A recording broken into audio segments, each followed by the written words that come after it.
Cole Thorsteinson said that he had a plan. He pointed to a loft over the beams in the hall and said they could build a fire there.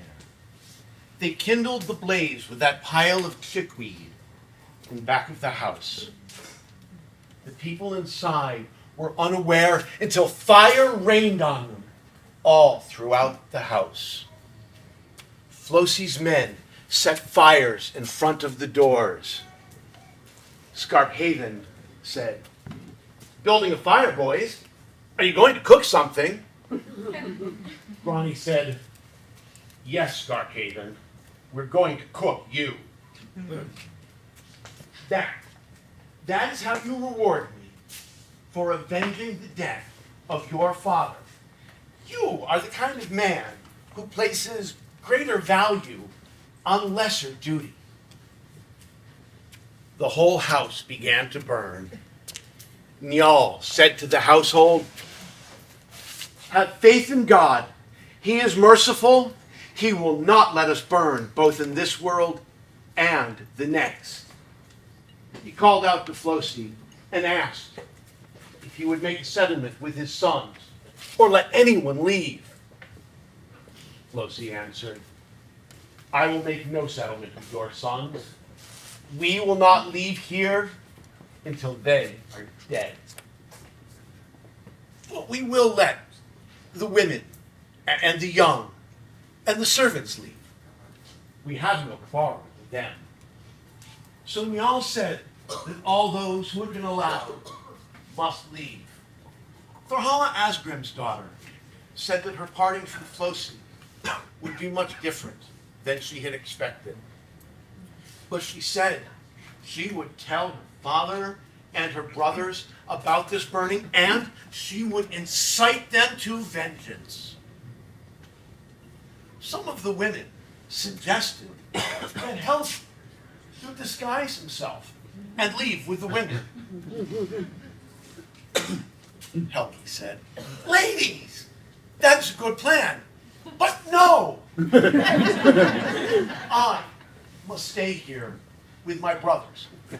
In the end, they convinced him. They wrapped a scarf around his head. They threw a cloak over his shoulders. And when the women left, among them was Helgi Njalsson.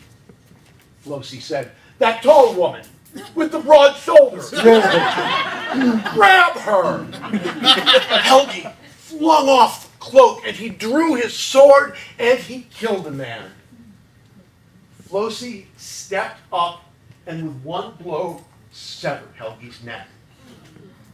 He called into the house. He offered to let Njal leave. Njal said, "I am an old man, unable to avenge my sons, and I would not live with that shame." Flosi said, "Bergthora, you do not need to burn with your house."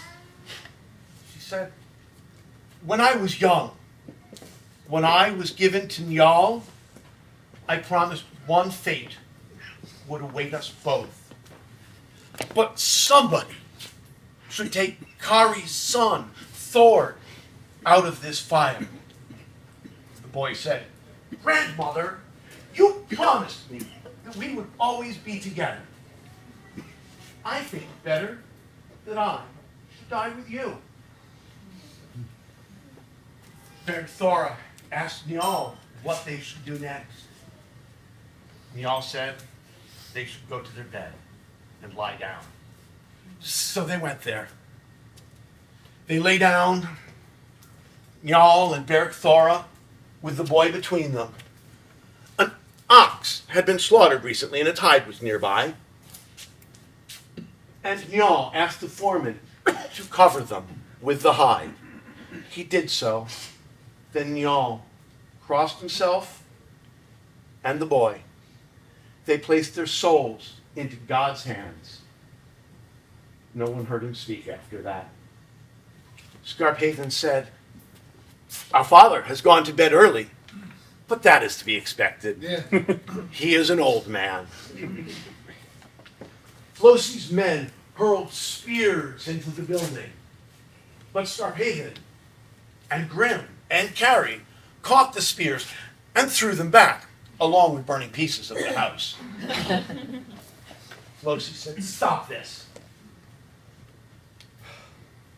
Let the fire take them."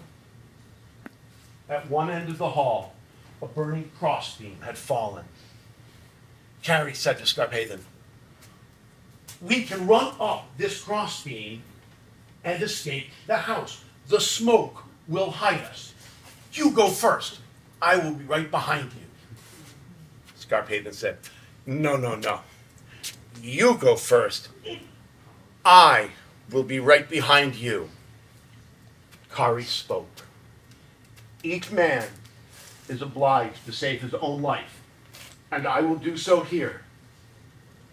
We will never see each other again, for if I can escape these flames, I will not have the courage to run back in." Scarphaven said, "But it cheers me to think that you will avenge me." Carrie picked up a burning bench and ran up the crossbeam. His clothes and his hair were in flames.